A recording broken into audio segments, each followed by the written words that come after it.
함께 읽은 말씀을 가지고 우리 그리스도인의 자유라고 하는 제목으로 말씀을 전하고자 합니다. 여러분 한번 여쭤보겠습니다. 당연한 질문이 되겠습니다만은 자유가 좋은가 속박이 좋은가, 쉬운 질문이니까 여러분 선택하신다면 자유가 좋습니까 속박이 좋습니까? 자유가 좋습니다. 그렇죠? 누구나 자유롭고 싶지 속박을 당해서 팔다리도 묶여있고 생각도 마음대로 못하고 말도 함부로 못한다 생각하면 얼마나 숨이 막힐 노릇입니까? 우리가 누구나 본능적으로나 또 본능적으로가 아니더라도 생각을 깊이 해보아도 자유를 원할 것입니다. 그렇다면 여러분 한 번 더 다른 질문으로 여쭤봅니다. 그리스도인이 된다는 것, 여러분들 여기 앉아 계신 분들은 다 예수 그리스도를 믿고 그야말로 그리스도인이 되셨을 것인데, 그리스도인이 된다는 것은 자유가 더 많아지는 것입니까? 아니면 속박이 더 많아지는 것입니까? 우리 모태신앙으로 자란 아이들 또 현재 청년들에게 이 질문을 하면 여러 가지 복잡한 생각이 들지도 모르겠습니다. 권사님, 집사님, 장로님 이제 직분이 있으시고 앞장서 섬기는 여러분들도 사실 마음속으로는 이 질문 앞에 갈수록 뭔가 자유로워지는 것보다 속박이 많아지는 것 같다고 느끼실지도 모르겠습니다. 해야 되는 것도 많고 하면 안 되는 것도 많고 하는 느낌이 들지 모르겠으나, 한편 우리가 이렇게 질문했을 때 그리스도인은 자유가 많아지는가 속박이 많아지는가 묻는다면 답은 그래도 자유가 많아진다는 답을 할 것입니다. 그렇다면 또 이렇게 물어볼 수밖에 없습니다. 어떤 자유가 그러면 많아진다는 것인가 하는 질문입니다. 우리가 예수 믿기 전보다도 예수를 이제 믿고 나면, 예수님을 믿는 그리스도인이 되고 나면 그 이전과 비교하였을 때 대체 어떤 자유가 실제로 더 많아진다는 것인가? 자유라고 하는 것은 뭔가 할 수 있는 것 아니겠습니까? 뭔가 할 수 있는 가능성이 더 커지는 것 아니겠습니까? 혹은 그것이 허용되는 것 아니겠습니까?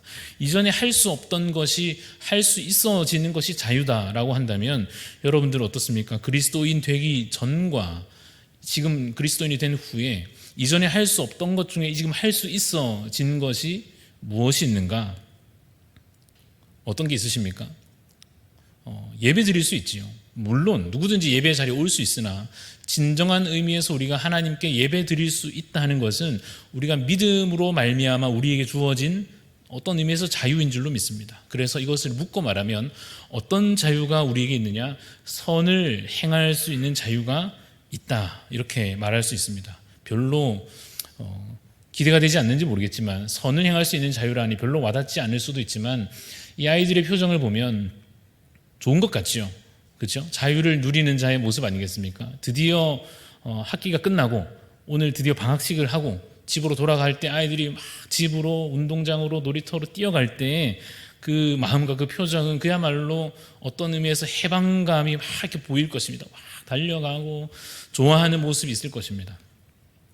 그리스도인의 자유라 할 때 우리가 이러한 자유함을 누리기를 원하는 것입니다. 그러나 이 자유를 말할 때 또 한 가지 우리가 조금은 주의하여 볼 것이 있다면, 때로는 우리 안에 있는 욕심이라고 하는 것이, 우리 마음대로 하고 싶은 이 욕심이라고 하는 것이 우리에게 주어진 자유와 잘못이 뒤섞여서 소위 말하는 방종으로 자리 잡게 되어서, 그래서 이제는 참 자유가 아니라 그야말로 방종으로 그냥 내 욕심에 따라 행하게 되는 실수와 잘못들로 이어질 수도 있겠다. 이러한 질문들, 이러한 문제들을 가지고 우리가 오늘 말씀의 제목, 그리스도인의 자유로 하는 것이 대체 어떤 것을 우리가 자유로 누리는 것이며 어떻게 그 자유를 잘 누릴 것인가에 관하여서 오늘 제가 준비한 이 말씀은 존 칼빈의 그 기독교 강요의 한 챕터를 제가 요약 정리한 내용이기도 합니다. 말씀들과 이 내용들을 여러분 영의 양식으로 유익으로 잘 받으시면 좋겠습니다. 자유를 말할 때 기독교 강요의 이 흐름에서 보자면 이 교리의 내용들이 앞에서부터 쭉 이어져 오면서 그리스도인의 자유를 말할 때 그 앞에 있는 문맥이 있습니다. 그 문맥은 바로 칭의에 관한 것입니다. 말하자면 이렇게 설명할 수 있습니다. 자유는 무엇으로 인하여서 마침내 주어진 것인가? 무엇으로 인한 것입니까? 칭의로 말미암아 우리가 얻게 된 것이 그리스도인의 자유입니다. 칭의란 무엇이냐? 칭한다. 의롭다고 칭한다. 그래서 우리가 하나님 앞에서 의롭지 않은데 불구하고 하나님께서 우리를 의롭다고 칭하여 주시는 것이 무엇입니까? 바로 우리가 얻은 칭의의 축복입니다. 우리가 하나님 앞에서 비로소 의롭다 칭함을 받는 자가 되었습니다. 그 칭의를, 그 의롭다 하심을 얻음으로 말미암아 우리에게 무엇이 주어졌는가 하면 자유가 주어진 것입니다. 설명하면 이런 내용입니다. 한번 읽어볼까요? 시작.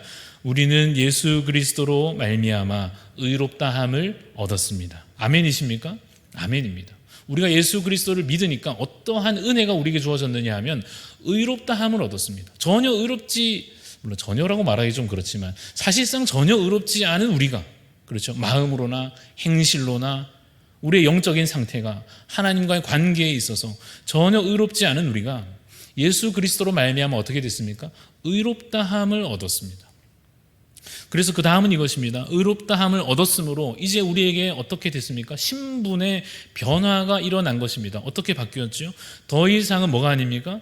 죄인의 신분이 아닙니다. 그럼 이전에는 무슨 신분이었습니까? 죄인의 신분이었죠.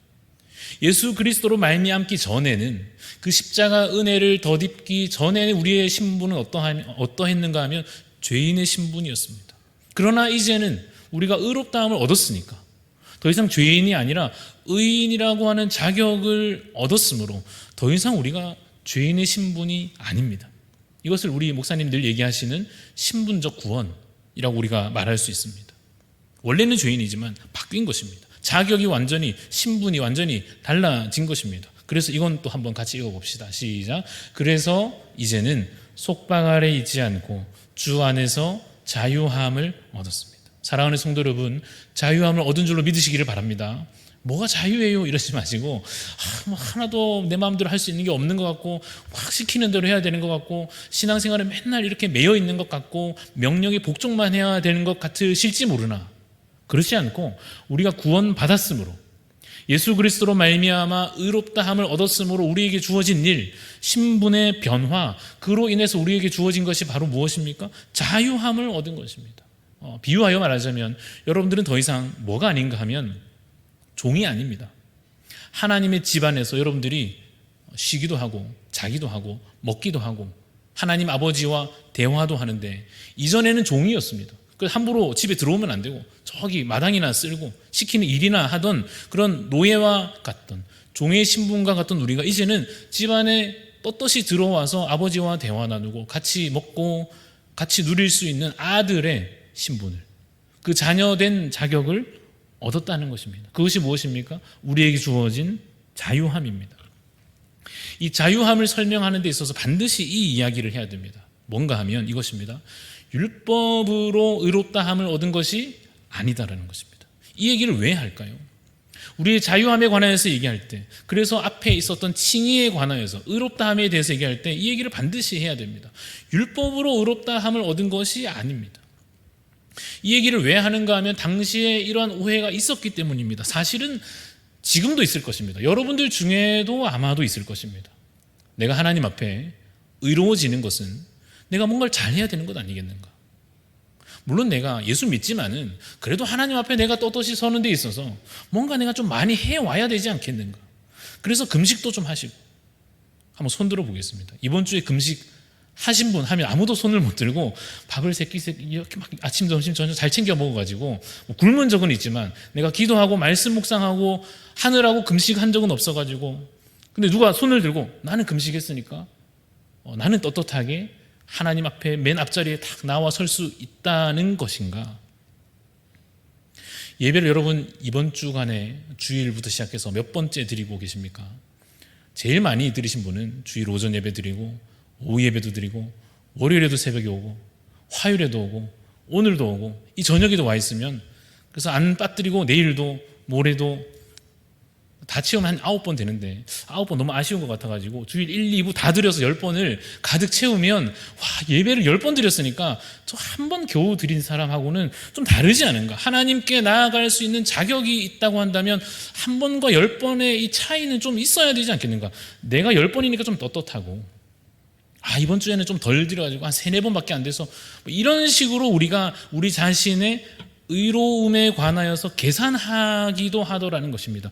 여러분만 그러는 것이 아니라 그 옛날 유대인들이 철저하게 그러한 무엇이 있습니까? 율법의 기준을 가졌습니다.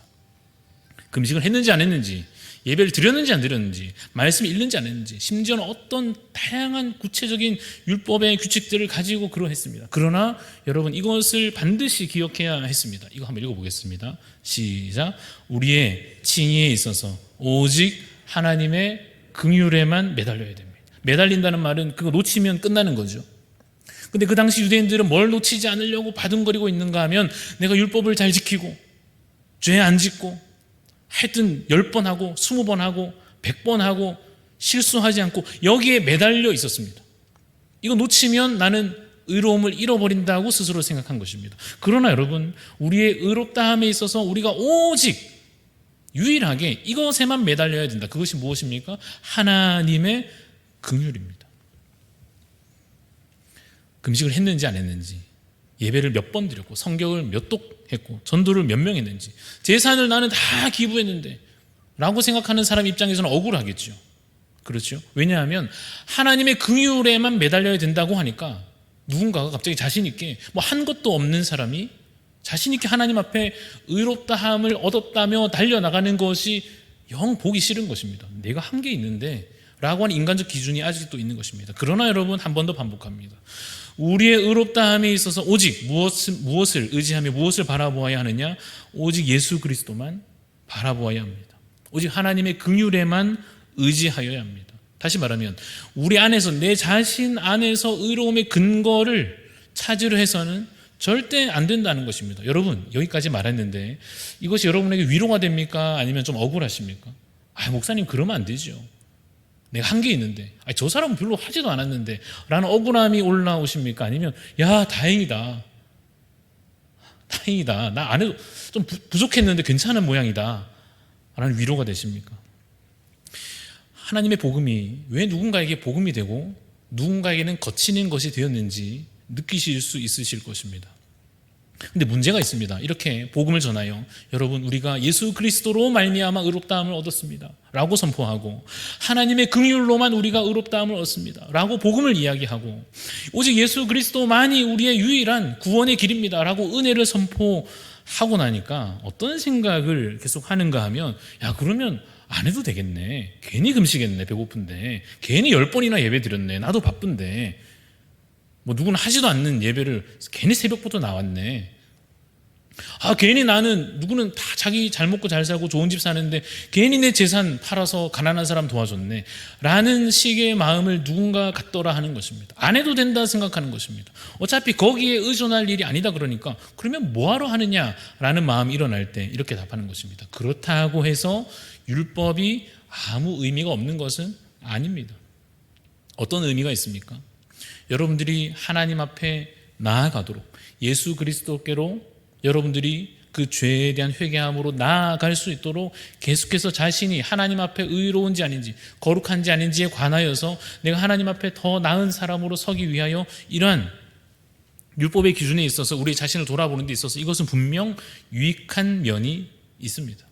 물론 이것을 잘, 유익한 것과 그렇지 않은 면을 잘 구분하는 것이 어려울 수도 있으나, 그래서 이것을 갈라디아서에서 계속해서 바울이 설명하고 있는 것입니다. 우리가 어떻게 의로워지는 것이며 율법을 지킨다는 것은 무슨 의미가 되어야 되는, 이걸 계속 설명하고 있는데, 오늘 우리가 읽었던 5장 1절을 그러한 맥락을 생각하여 다시 한번 더 읽어보겠습니다. 제가 읽어보겠습니다. 그리스도께서 우리를 자유롭게 하려고 자유를 주셨으니 그러므로 굳건하게 서서 다시는 종의 멍에를 매지 말라. 노란색만 기억하면 뭡니까? 자유를 주셨으니 종의 멍에를 매지 말라는 것입니다. 여러분, 금식을 하는 것이 좋습니까? 안 좋습니까? 어떤 사람은 이것을 종의 마음으로 합니다. 이거 안 하면 혼나니까 하는 것입니다. 어떤 사람은 성경을 읽는데 종의 멍에를 메고서 그 성경을 읽습니다. 읽으라 그래가지고 안 읽었다 그러면 내가 어떻게 하나님 앞에, 어떻게 구역장님 앞에, 목사님 앞에 설 수 있는가, 이러한 긴장감과 두려움과 부담감으로서 성경을 읽습니다. 여러분, 전도하는 것은 좋은 일입니까? 안 좋은 일입니까? 전도를 하는데 역시나 막 질질 끌려가서 종의 멍에를 짊어매고 선을 행하는 자들이 있을 것입니다. 구제를 하는데, 가난한 자들을 돕는데 마찬가지로 이것을 내가 해야만 한다라고 하는 종으로서 이러한 선행들을 하는 사람들이 있을 것입니다. 보십시오. 2절 말씀. 보라, 나 바울은 너에게 말하노니 너희가 만일 할례를 받으면 아무 유익이 없다. 이 말을 잘 설명해야 하겠습니다. 할례를 받는 것은 분명 구약 옛날부터 이어져 오는 중요한 뭡니까? 율법의 규칙입니다. 이것을 받아야만, 할례를 받아야만 하나님의 백성이다라고 하는 중요한 기준이었던 게 분명 맞습니다. 그러나 하나님께서 그 의미를 밝히 드러내셨으므로 예수 그리스도로 말미암아 이제 할례를 몸에 행하는 것이 중요한 게 아니고 마음의 할례를 행함으로 하나님 앞에 우리가 영으로 거룩하게 되어 믿음으로 말미암아 의롭다함을 받는다는 복음이 선포되었으니 더 이상 몸에 어떤 할례를 행하는 것이 이거 안 하면 나는 하나님의 백성 아니고 이런 싸움이 끝났다 하는 것입니다. 그러나 여전히 종의 멍에를 메고서 할례를 받는 자들이 있었겠지요. 유대인들이 계속해서 그렇게 하고 있는 겁니다. 왜 그렇습니까? 그래야 언약의 자손 안에 들어온다. 그래야 그 자격을 잃지 않는다. 그래야 그 복도 받는다 하는 생각을 가지고 있었습니다. 그러한 자들에게, 여전히 율법 아래에 있는 그들에게 바울이 이렇게 얘기합니다. 내가 할례를 받는 각 사람에게 다시 증언하노니 그는 할례를 받는, 그러한 마음으로 할례를 받는, 할례를 받아야 된다고 주장하는 여러분, 그는 율법 전체를 행할 의무를 가진 것입니다. 무슨 말입니까? 할례를 그런 마음으로 행할 것 같으면 그거 하면 하나님 백성, 아니면 아니고, 이렇게 계속 할례를 행할 것 같으면 다른 율법 다 마찬가지라는 거예요. 그렇지 않습니까? 그래서 그 모든 율법 전체를 그러한 의무감으로 행하여야 하지 않겠느냐. 좀 더 세게 말하면 이것입니다. 율법 안에서 의롭다함을 얻으려 하는 너희는, 그거 해가지고 하나님 앞에 떳떳이 서려 하는 너희는 결국 어떻게 된다고요?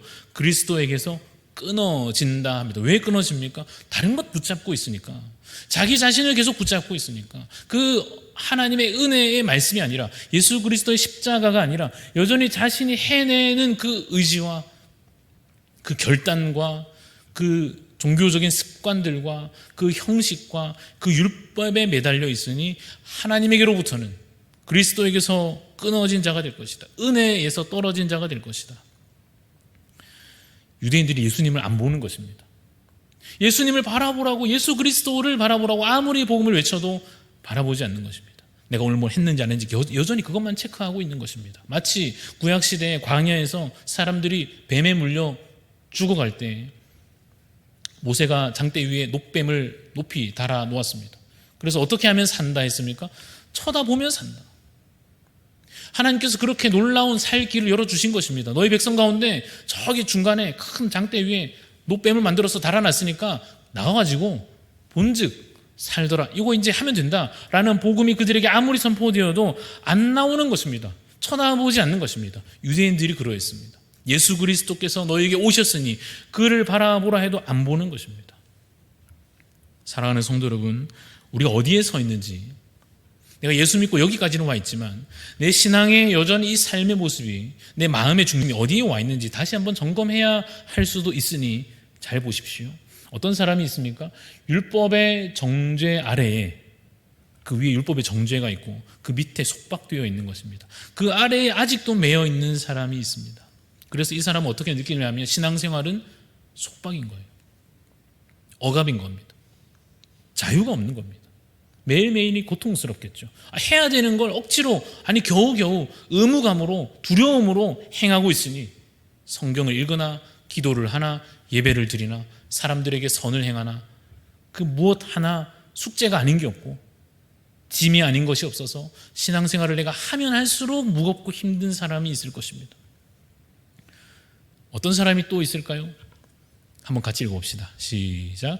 예수 그리스도 안에서 참된 자유를 얻은 사람. 이 사람은 어떤가 하면 예수를 믿는다는 거예요. 예수를 믿는다는 거예요. 예배를 안 드릴까요? 나는 자유 얻었으니까 예배를 안 드리는 자유를 얻은 게 아니라 예배를 드리는데 그것이 이 사람에게 자유인 것입니다. 이것이 은혜인 것입니다. 이것이 감사인 것입니다. 기도를 하는데 이것이 너무 선물인 겁니다. 막 해야 되는 숙제가 아니라 너 몇 번 했어? 몇 시간 앉아 있었어? 했어 안 했어가 아니라 이것을 할 수 있는 은혜를 얻은 것에 대한 기쁨과 감사로 기도가 절로 나오는 것입니다. 성경을 읽는데 하나님께서 내게 주신 편지다라는 것이 정말 느껴지는 것입니다. 성경을 읽고 싶은 거죠. 읽고 나니 기쁜 것입니다. 어이구 다 읽었다 막 던져버리고 싶은 마음, 그런 게 아니라, 숙제를 겨우 끝낸 아이의 표정이 아니라 이것을 읽는 과정에서의 기쁨들이 있는 것, 그것이 참된 자유로서 주어지는 것입니다. 이것이 무엇입니까? 이미 벌써 의롭다함을 얻은 사람의 모습이죠. 내가 벌써 하나님의 자녀 된 줄로 이미 확신이 믿는 사람의 모습이죠. 이미 자녀로서의 자유함을 얻은 사람입니다. 여러분, 이 말이 중요할 겁니다. 율법의 기준으로 말하면, 여기 우리 다 앉아 있지만, 우리 예배 드리고 있지만요, 율법의 기준으로 말하면 우리 여전히 어떤가 하면요, 저주 아래 있을 수밖에 없습니다. 솔직히 그렇지 않습니까? 그렇습니다. 우리가 서로 티를 안 내서 그렇지 않습니까? 서로 자신의 삶을 오픈하면 오픈할수록 서로의 부족함을, 저도 그래요, 저는 더해요, 저도 그래요, 서로 자신의 부족한 모습을 자연스럽게 우리 늘 이야기하지 않습니까? 그렇습니다. 여전히 우리의 삶과 우리의 마음의 이 모습은 어떠한가 하면, 율법의 기준을 딱 들이대면 거기에 맞는지 안 맞는지 되어보면 여전히 우리는 저주 아래 있을 수밖에 없는 수준에 아직 있습니다. 쉽게 말해서 우리 중에 점수 매겨서 100점 아무도 없는 것입니다. 100점이 돼야 통과가 되는데 다 낙제하는 것입니다. 하나 물어보겠습니다. 예배를 여러분 지난 주일에 드렸습니다. 안 드리신 분은 말할 것도 없지만 그래도 드리신 여러분들 중에서 예배 점수를 하나님께서 매기셔가지고, 일단 졸았어 안 졸았어, 좋은 사람 또 다 100점 안 되고, 기억나 안 나, 그럼 기억 안 나서 또 다 탈락되고, 기억나는데 행했어 안 행했어 그러면 또 우리 중에 남아있을 사람이 없습니다. 예배를 잘 드렸는가라는 그 단순한 질문 앞에서도 점수를 매겨보면 우리 중에 단 한 사람도 100점짜리가 없는 것입니다. 뭐 다른 거 말할 필요도 없겠으나, 말씀, 기도, 내가 누구보다 뭘 많이 하고 적게 하고의 싸움이 아니기 때문에 하나님 앞에서 온전한가 아닌가를 묻는다면 우리가 탈락하고 마는 것입니다. 율법의 기준으로는 그렇습니다. 선을 행할 수 있습니까? 아니요. 저와 여러분 여전히 선을 행할 능력을 가지고 있지 않지 않습니까? 뭘 해도 계속해서 우리 안에 죄가 나올 뿐입니다. 읽어보겠습니다. 시작. 그래서 우리가 선을 행하려면 반드시 아버지의 음성을 들어야 합니다. 잘 보세요. 주인의 음성이 있고 아버지의 음성이 있는 겁니다. 주인은 화를 내겠죠. 했어 안 했어? 했으니까 쉬어, 이렇게 되는 거죠. 아버지의 음성은 화를 낼 때도 있겠지만 혹은 따뜻한 말로 위로하시기도 하는데, 확실한 게 뭔가 하면 자녀된 자에게 그 자녀된 자격을 결코 빼앗지 않는 것입니다. 기본 깔려 있는 것이 사랑이고 그 관계에 있는 것입니다. 우리가 선을 행하려면, 예배를 드리려면 말입니다, 우리가 성경 한 장이라도 제대로 읽으려면, 기도를 잠깐이라도 하려면 뭐가 필요한가 하면 그 선을 행함에 있어서 우리가 아버지의 음성을 들어야 합니다. 이거 다시 말하면 이것입니다. 우리의 행위가 아무리 불완전해도 예배를 또 실패한 것 같은 날이 있잖아요. 그죠? 일주일의 삶 가운데, 아니 하루의 삶 가운데, 오늘 하루를 살면서도 내 삶이 전혀 하나님 앞에 온전치 못한 삶을 살고 있는 이 하루를 살면서도 내 행위가 아무리 불완전하여도 아버지께서 우리를 어떻게 하신다고요? 받아주신다고 하는 것을 확신해야 합니다. 믿으십니까? 그것이 여러분에게 주어진 은혜요, 신분이며 자격입니다. 자녀이므로, 이미 하나님의 자녀 되었으므로, 이미 그리스도인 하나님 나라의 백성이라고 하는 그 신분을 얻었으므로 아버지께서 우리를 받아주신다고 하는 그 확신, 그 음성을 듣는 자 되시기를 바랍니다. 그러므로 우리가 이제는 성경을 읽는데 말이에요, 기도를 하는데, 예배를 드리는데 두려움이 아니라 무엇으로 합니까? 믿음으로 하는 것입니다. 할 수 있다고 확신하는 것입니다. 예배의 자리에 마침내, 그전에는 내가 벌벌 떨면서, 아니요, 이제는 자신 있게 그러나 겸손하게 하나님 앞에 나아갈 수 있는 자격을 얻었음을 확신하고 그 선을 기쁨으로 행하는 것입니다. 로마서 6장 14절 말씀 같이 읽어보겠습니다. 시작. 죄가 너희를 주장하지 못하리니 이는 너희가 법 아래에 있지 아니하고 은혜 아래에 있습니다. 죄가 여러분들을 계속해서 넘어뜨리려 합니다. 악마의 속삭임이 있습니다. 야, 네가 무슨 그거냐? 그래가지고 무슨 직분을 말하든 그리스도인의 자격을 논하든 우리 자신에 대해서 우리의 자존감과 우리의 신앙의 어떤 그 담대함과 이 모든 것을 무너뜨리려 하는 악마의 속삭임이 있습니다. 죄가 우리를 주장하려 합니다. 우리의 수준을 계속 이야기합니다. 우리의 자격에 대해서 공격하려 합니다. 게으른 우리에 대해서, 사랑 없는 우리에 관하여, 여전히 미움과 다툼으로 실패하고 있는 우리에 대하여 죄는 계속 우리를 무너뜨리려 합니다. 넘어뜨리려 합니다. 여전히 버리지 못한 욕심으로 인해서 내 안에 한 꺼풀만 벗겨봐도 가득한 이 탐욕에 관하여 죄가, 악마가, 사탄이 우리를 넘어뜨리려 합니다. 네가 무슨 그리스도인이냐? 너가 무슨 하나님 앞에 설 자격이 있느냐? 라고 말할 때 이 말씀을 우리가 붙잡는 것입니다. 죄가 너희를 주장하지 못하리니 이는 너희가 법 아래 있지 아니하고 은혜 아래 있습니다. 은혜가 뭐예요? 값없는 선물이죠. 여러분들이 하나님께서 그냥 주신 사랑으로 인하여 십자가 달려주신 그 생명과 그 은혜 아래 있으므로 여러분들이 이제는 자유함을 얻은 줄로 믿으시기를 바랍니다. 그러나 이걸 한 번 더 언급을 꼭 해야 하겠습니다. 제가 읽어봅니다. 그러나 혹여라도 나는 이제 율법 아래 있지 않으니 죄를 지어도 무방하다 없기를 바랍니다마는, 혹시나 그렇게 생각을 여전히 하는 사람들은 더 이상 권리가 없습니다. 무슨 권리가 없죠? 그리스도인의 자유를 주장할 권리가 없다 생각하시면 됩니다. 그러므로 그렇게 방종으로, 무질서함으로, 믿음 없음으로 빠지는 것이 아니라, 사랑 없음, 하나님을 사랑하지 않는 길로 가는 것이 아니라 하나님을 사랑함으로 참된 자유를 얻는 자 되시길 간절히 소원합니다. 좀 더 이제 덧붙여 가겠습니다. 중립적인 것들이 있습니다. 중간에 있다, 이런 겁니다. 그 자체로는 어떻죠? 선도 아니고 악도 아닌 것이 있습니까? 없습니까? 있죠. 머리를 길러야 되느냐? 길러야 됩니까? 잘라야 됩니까? 가끔 딸한테 너무 머리가 길어진 것 같아가지고 머리 자르자 그러면 막 기겁을 하고 그러는데, 자유죠. 그죠? 머리를 길러도 되고 짧아도 되고. 근데 이걸 내가 신앙적으로 너무 고민하고 있으면 이야기해주고 싶은 겁니다. 그 자체로는 선도 악도 아니다라는 겁니다. 여러분, 예배 때 악기를 많이 쓰면 좋습니까? 안 좋습니까? 취향이 다양할 수 있습니다. 난 어쿠스틱이 좋은데, 난 뭔가 이 전자음이 들렸으면 좋겠어. 박수를 좀 크게 치고 싶어. 난 좀 조용히 찬양하고 싶어. 뭔들 자유입니다. 하나님 안에서 우리가 선택할 수 있는 자유에 관한 것입니다. 여러분, 이 예배 끝나고 집에 가면 뭐 하실 겁니까? 집에 가서 들어누워 주무시든지, TV를 틀고 좀 드라마를 보시든지, 아니면 나와서 산책을 하시든지, 야식을 드시든지. 그 자체로는 어떻습니까? 선과 악이 아닌 것들입니다. 이 중립적인 것에 대해서 우리가 무엇을 가지냐면 하나님께서 주시는 자유를 누릴 수 있습니다. 그런데 어떤 사람들이 있느냐면 거기에 대해서 자유를 갖지 못하는 사람들이 있는 것입니다. 자신의 기준을 가지고, 유대인들이 그랬죠. 하나님께서 허용하신 것들에 관하여서도 굳이 자신들이 규칙을 정하고 법을 정하고 계명을 정하여 스스로를 억압하고 타인을 억압하여 불필요한 가책을 가진 자들이 있었습니다. 대표적으로 그 당시에 이런 문제가 있었죠. 내가 주 예수 안에서 알고 확신하노니 무엇이든지 스스로 속된 것이 없으되 다만 속되게 여기는 그 사람에게는 속되니라.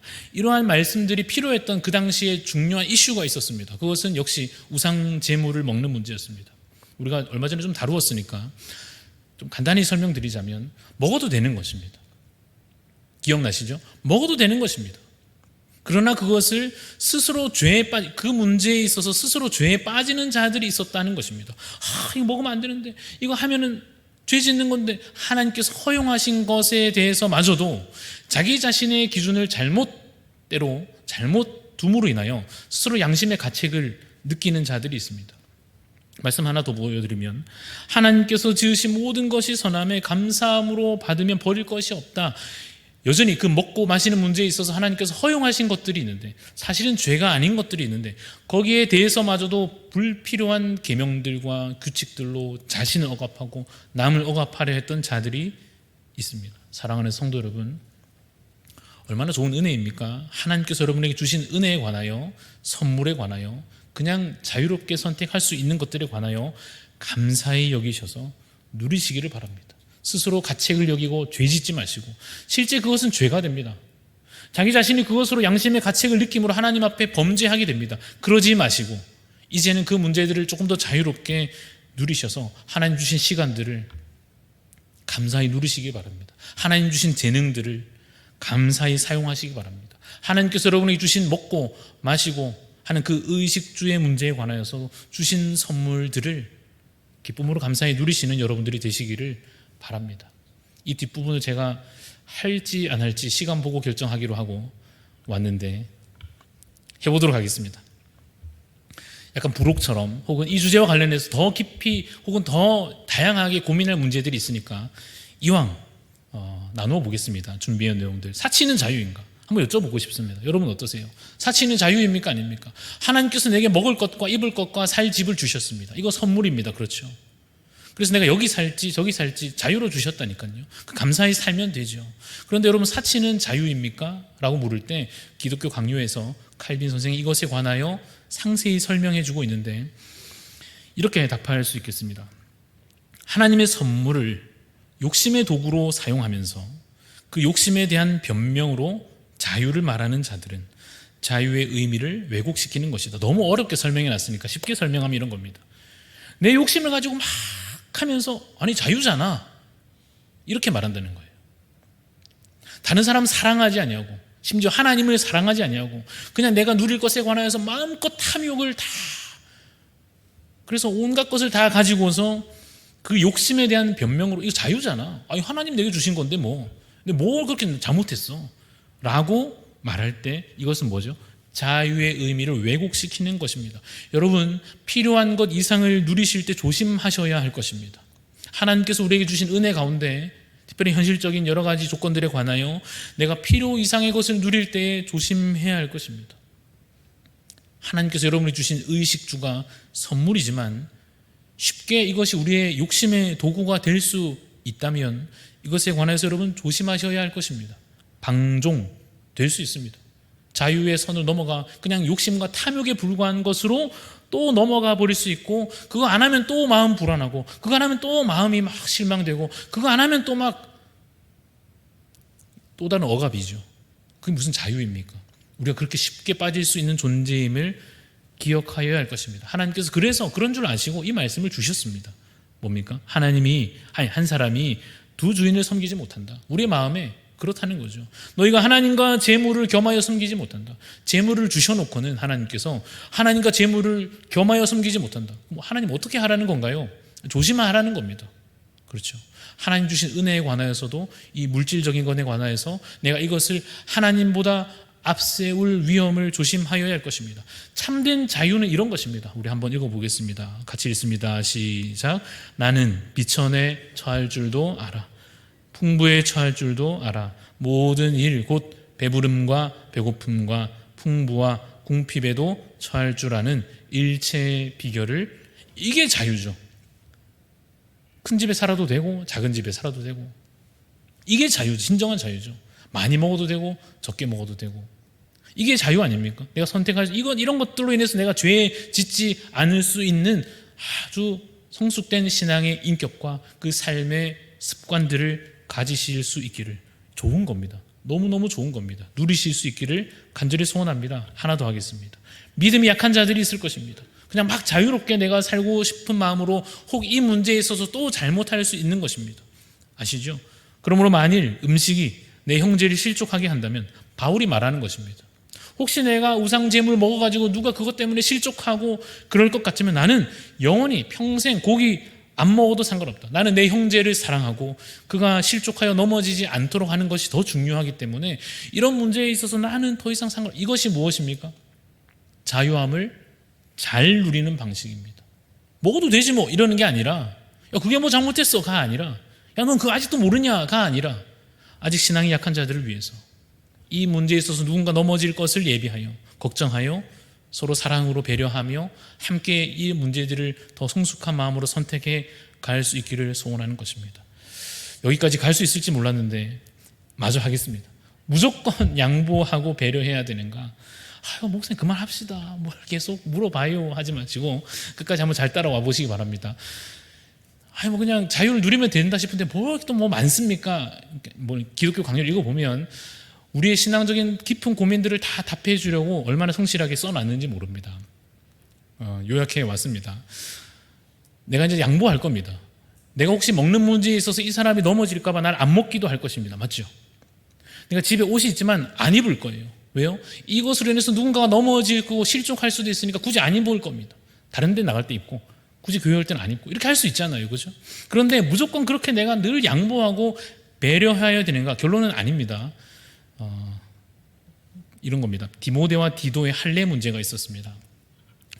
먼저 디모데에 관해서 바울이 디모데를 데리고 떠날 때 그 지역에 있는 유대인들 때문에 신경이 쓰였습니다. 바울이 왜 신경 쓰였는가 하면 이 디모데가 아버지가 헬라인인 줄 사람들이 아는 거예요. 그래서 할 수 없이는 아니고 더 좋은 마음으로 이 디모데에게 할례를 행하게 합니다.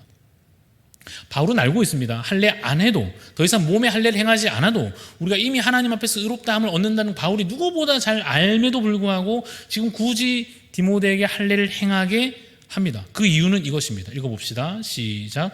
약한 자들에게 내가 약한 자가 같이 된 것은 약한 자들을 얻고자 함이요 내가 여러 사람에게 여러 모습이 된 것은 아무쪼록 몇 사람이라도 이 마음으로 사랑이고 복음에 대한 열정이고 한 영혼이라도 주님께 인도하고자 하는 그 마음으로 무엇입니까? 양보하고 배려할 수 있습니다. 여기까지는 우리가 앞에 해왔던 것과 똑같은 맥락인데 바울이 그렇게 안 할 때도 있었습니다. 굳이 양보하거나 배려하지 않을 때가 있었는데 이 일입니다. 디도에 관한 것입니다. 제가 읽어보면 그러나 나와 함께 있는 헬라인 디도까지 굳이 억지로 할례 받게 하지 않았다.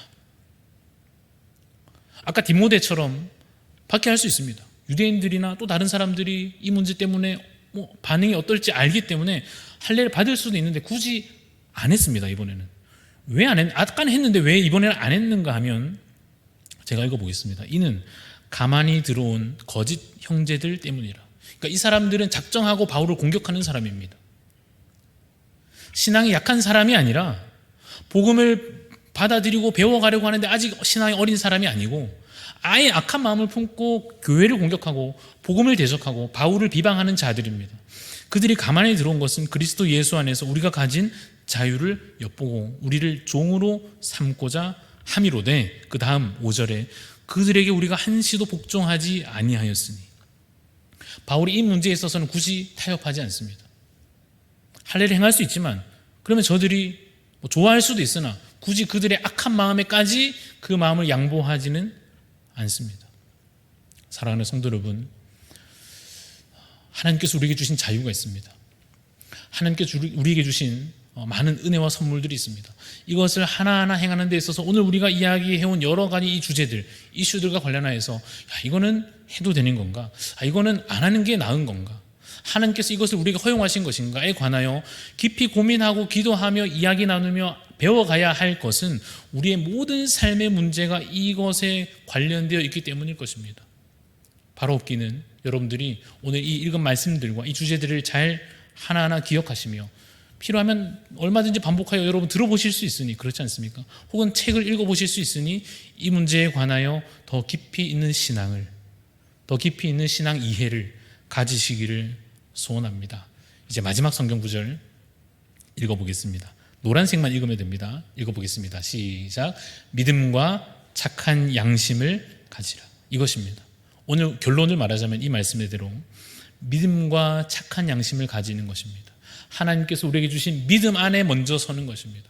그래서 그 안에 자유를 누리되 착한 양심으로 하나님을 더욱 사랑하여 내 옆에 있는 형제들을 더 사랑하여 더 선을 잘 행할 수 있는 여러분 되시기를 소원합니다. 마지막 권면입니다. 선한 양심으로 참 자유를 누리는 자 되시기를 간절히 소원합니다. 잠시 기도하겠습니다. 이 시간 기도할 때 우리 주신 말씀을 기억하며 하나님, 우리가 정말 주님의 자녀된 것을 믿게 하여 주시고 그래서 우리가 누릴 것을 감사히 누리는 자가 되게 하여 주시고 혹 우리가 또 우리의 욕망에 치우쳐서 내 욕심과 습관에 치우쳐서 자유랍시고 하다가 또 이것을 내 욕심으로 탐욕으로 그렇게 행하여지지 않도록 주님 우리가 선한 양심을 가지게 하여 주시옵소서. 하나님의 마음이 우리에게 부어지게 하여 주옵소서. 간절한 마음으로 이 시간 잠시 기도하겠습니다. 하나님 아버지, 주님 은혜가 우리 가운데 부어지기를 소원합니다. 하나님 아버지 말씀 우리 가운데 심겨지기를 소원합니다. 아버지 우리가 정말 주 앞에서 거룩한 삶을 능히 잘 살아낼 수 있는 자들 되시길 간절히 소원합니다. 주님 인도하여 주시옵소서. 우리의 삶을 주님께서 인도하여 주시옵소서. 하나님 아름답게 받으실 만한 그런 행복한 삶이 되어갈 수 있도록 주님께서 기뻐하실 삶의 모습들을 갖추어갈 수 있도록 주의 은혜를 더하여 주시기를 간절히 소원합니다. 주의 은혜를 더하여 주시옵소서. 하나님 아버지 우리의 삶을 인도하여 주시옵소서. 이제 우리 찬양으로 고백할 때에 주님만 우리 가운데 부어주시옵소서. 하나님의 마음을 담게 하여 주옵소서. 우리 고백하며 함께 찬양하겠습니다. 보소서 주님, 보소서 주님, 나의 마음을 선한 것 하나 없습니다. 그러나 내 모든 것 주께 드립니다. 사랑으로 안으시고 날 새롭게 하소서. 보소서 주님, 나의 마음을 선한 것 하나 없습니다. 그러나 내 모든 것 주께 드립니다. 사랑으로 안으시고 날 새롭게 하소서. 주님 마음 내게 주소서. 주님 마음 내게 주소서. 내 아버지 주님 마음 내게 주소서. 나를 향하신 주님의 뜻이 이루어지도록 주님 마음 내게 주소서. 주님 마음 내게 주소서. 주님 마음 내게 주소서. 내 아버지 주님 마음 내게 주소서. 나를 향하신 주님의 뜻이 이루어지도록 주님 마음 내게 주소서. 이 시간 여러 우리 기도 제목들 가지고 기도하기를 소원합니다. 먼저 우리 교회를 위해서 기도하실 때에 성령 충만한 공동체가 될 수 있도록 기도해 주십시오. 모인 자리마다 은혜가 넘치는 교회가 되게 해주시고 하나님 각 사람이 정말 주님 부어주신 은사를 따라 잘 섬기는 교회 되며 무엇보다 우리 다음 세대 또 자녀들이 믿음으로 자라나는 교회 될 수 있도록 기도해 주시기 바랍니다. 또한 우리 두 번째로 연약한 자들 위해서 또 중보하는 마음으로 기도하기를 원합니다. 질병 중에 있는 성도들 하나님 은혜 가운데 치유함을 회복을 누릴 수 있도록 기도해 주시기를 바랍니다. 신앙적으로 낙심한 자들 위해서도 또 경제적인 어려움들과 여러 회복이 필요한 문제들을 안고 있는 가정들 우리 성도들의 삶을 위해서 기도해 주시기를 바랍니다. 마지막으로 우리 세계와 열방을 위해서 또한 기도할 때에 곳곳에 하나님의 뜻이 이루어지며 복음이 땅끝까지 선포되며 곳곳에 모든 악한 권세들이 무너져 참된 평화와 구원의 은총이 내려질 수 있도록 우리 교회를 위해서 연약한 성도들을 위하여 또 나라와 세계 열방을 위해서 이 시간 주여 외치며 함께 동성으로 기도하며 나아갑니다.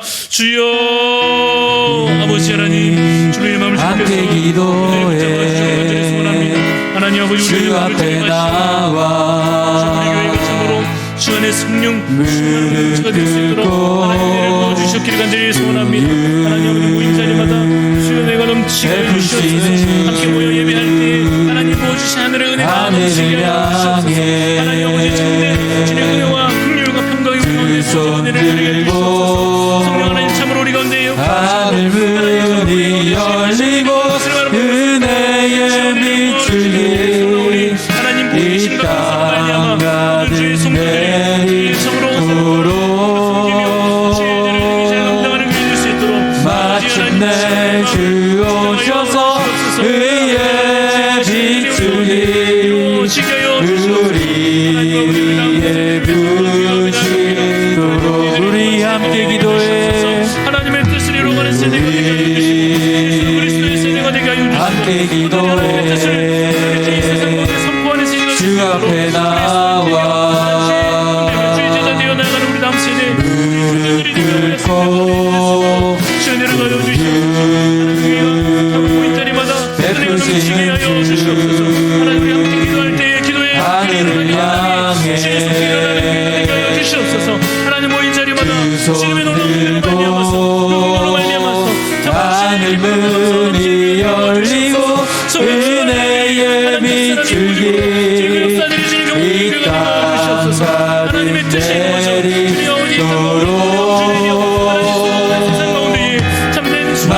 마침내 주 오셔서 의의 비추기 소원하며 나아갑니다. 하나님 아버지 우리에게 은혜 부어주옵소서. 질병률이 잡혀오시고 오직 알게 주옵소서. 하늘문이 열리고 하나님의 뜻이 이루어지는 것을 보고 하늘문이 열리고 은혜의 비추기 이 땅 가득 내리도록 마침내 주 오셔서 의의 비추기 부치도록 하늘문이 열리고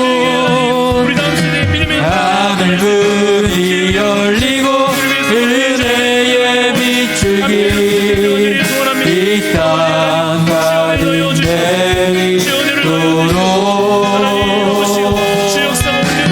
마침내 주 오셔서 의의 비추기 우리의 부르심 우리 함께 기도해 함께 기도해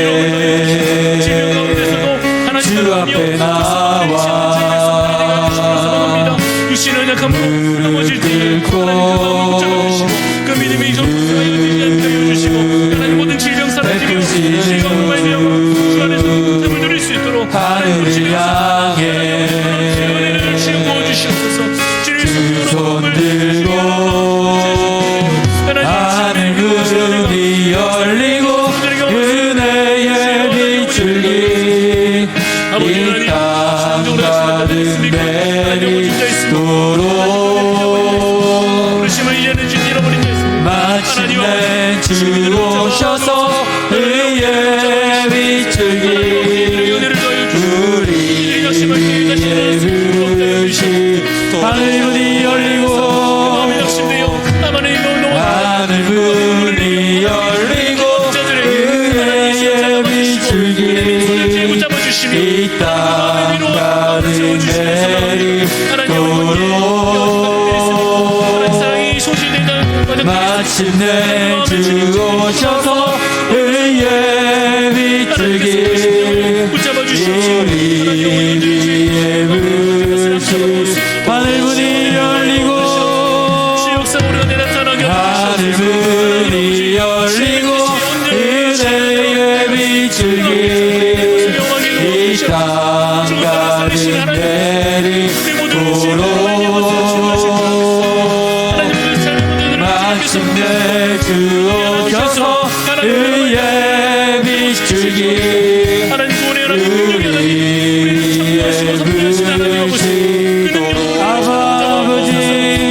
부르심 아바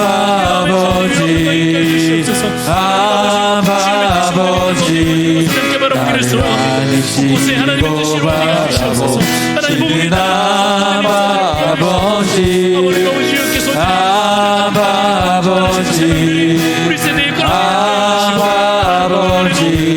나를 보시고 인도시는 아버지 주는 내 맘을 고치시고 울 수 없는 상처 만지시네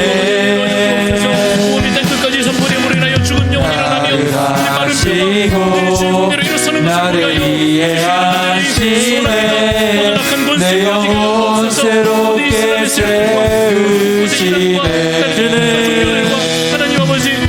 주는 내 맘을 고치시고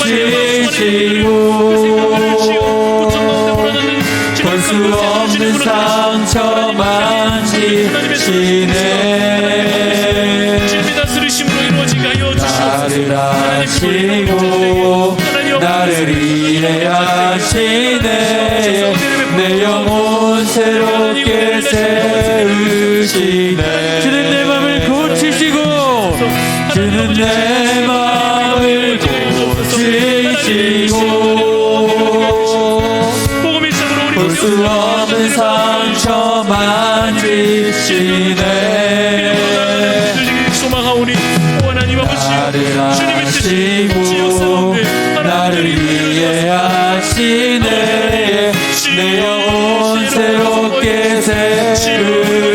마지막으로 고백하겠습니다.